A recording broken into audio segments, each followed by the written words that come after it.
A feature in Schoology that you may not be using to its full potential is the use of folders and making them more enticing and more visually appealing to the students.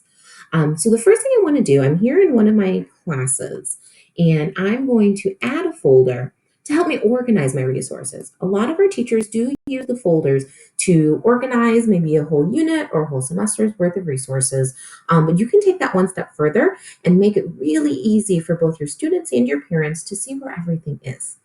So the very first thing that many teachers do is to name their folder.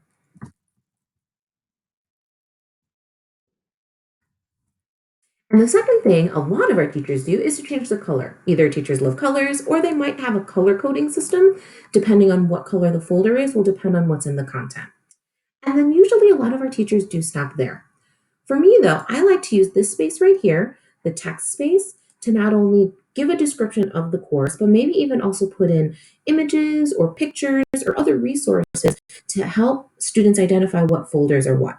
So here I could put a very short description.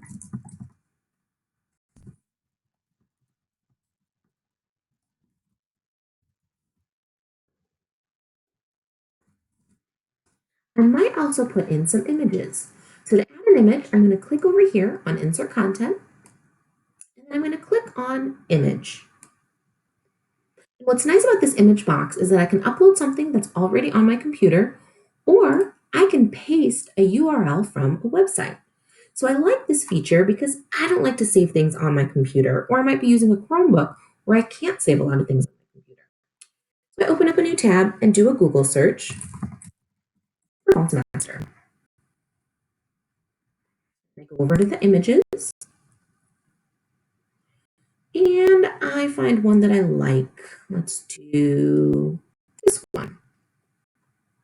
So all I need to do in my Google search is right click on the image and I click on copy image address. This will give me the URL for this picture.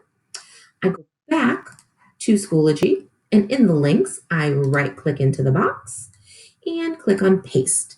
This gives me the link and I click insert media and I've got my picture right there.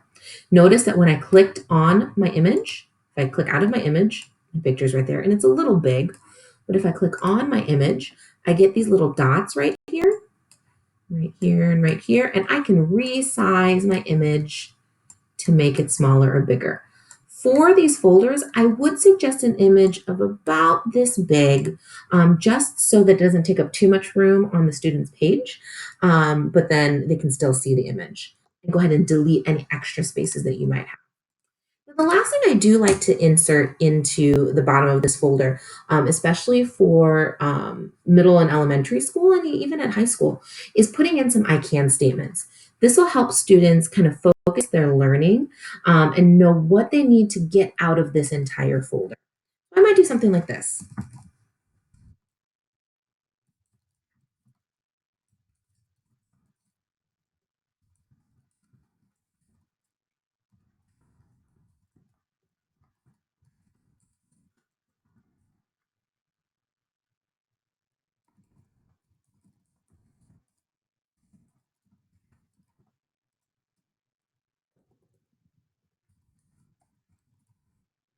The last thing I do want to do is put in some image citations. That's something that a lot of our teachers and a lot of our students are not used to doing yet.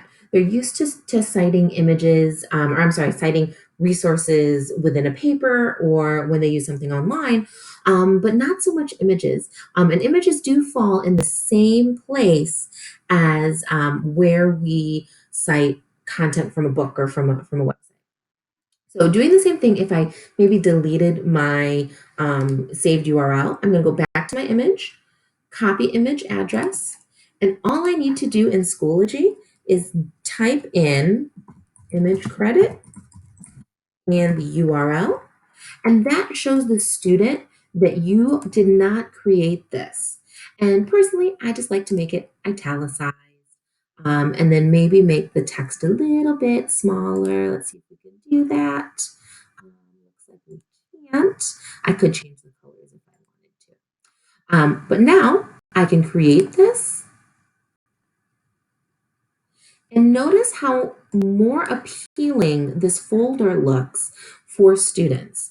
Think about how you can tell a student, go to the folder with the fall semester picture, or the picture of a bunny, or the picture of an apple. Using these little tips and tricks with these folders will help you organize and direct your students better in this online environment.